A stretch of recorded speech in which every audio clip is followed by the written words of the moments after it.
بسم اللہ الرحمن الرحیم۔ اگر ہم چھٹی صدی عیسوی کے حالات کا جائزہ لیں تو معلوم ہوتا ہے کہ کائنات ارضی کے گوشے گوشے میں شرک و الحاد اور بت پرستی کی تباہ کن بیماری ایک وبا کی صورت اختیار کر چکی تھی، اور مخلوق کا رشتہ خالق سے، بندوں کا تعلق اپنے رب سے مکمل طور پر ٹوٹ چکا تھا۔ تو ان کی اخلاقی، معاشرتی، معاشی اور سیاسی زندگی میں جو تباہ کن فسادات اور رونما ہو چکے ہوں گے، ان کا تصور کر کے ہی نیک روحوں پر لرزہ طاری ہو جاتا ہوگا۔ ساری کائنات کے ہادی و رہبر حضرت محمد مصطفیٰ صلی اللہ علیہ وآلہ وسلم کی تشریف آوری سے پہلے حضرت آدم علیہ السلام کی اولاد، جس کے سر پر اشرف المخلوقات ہونے کا تاج سجایا گیا تھا،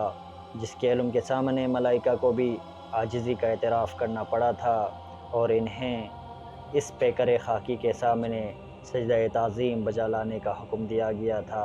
اس آدم کی اولاد صرف خدا فراموش ہی نہیں بلکہ خدا فراموشی کے باعث خود فراموش بھی بن چکی تھی۔ انہیں قطعاً یاد نہ رہا تھا کہ وہ خلاق عالم کی شان تخلیق کا شاہکار ہیں، وہ چشم کائنات کی پتلی ہیں، مہر و ماں، بحر و بر، فضائیں اور خلائیں ان کے زیر نگین ہیں۔ ہر چیز ان کی خدمت بجا لانے کے لیے پیدا کی گئی، اور ان کی پیدائش کا مقصد صرف اور صرف یہ ہے کہ وہ اپنے خالق و مالک کو پہچانیں،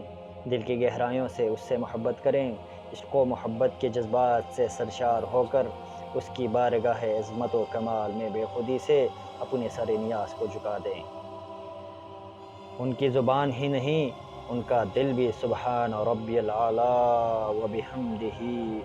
کے روح پرور کلمات سے اپنی بندگی، بے چارگی، بے کسی اور بے بسی کا اظہار کر رہا ہو۔ اس کے بجائے انہوں نے ہر چیز کو اپنا معبود، اپنا خالق، اپنا حاجت روا بنا لیا تھا۔ بے جان پتھروں کے سامنے وہ سجدہ ریز تھے،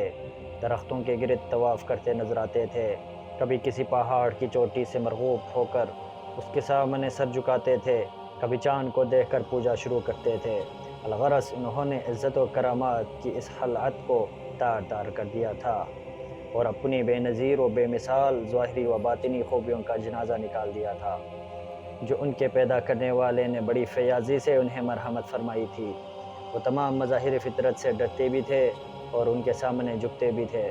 لیکن اگر کسی ہستی کی طرف سے انہوں نے آنکھ بند کر لی تھی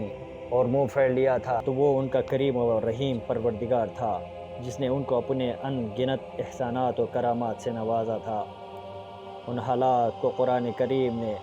وَإِن كَانُوا مِن قَبْلُ لَفِي ضَلَالٍ مُبِينٍ کے جامع الفاظ سے بیان فرمایا، یعنی اس نبی مکرم صلی اللہ علیہ وآلہ وسلم کی آمد سے پہلے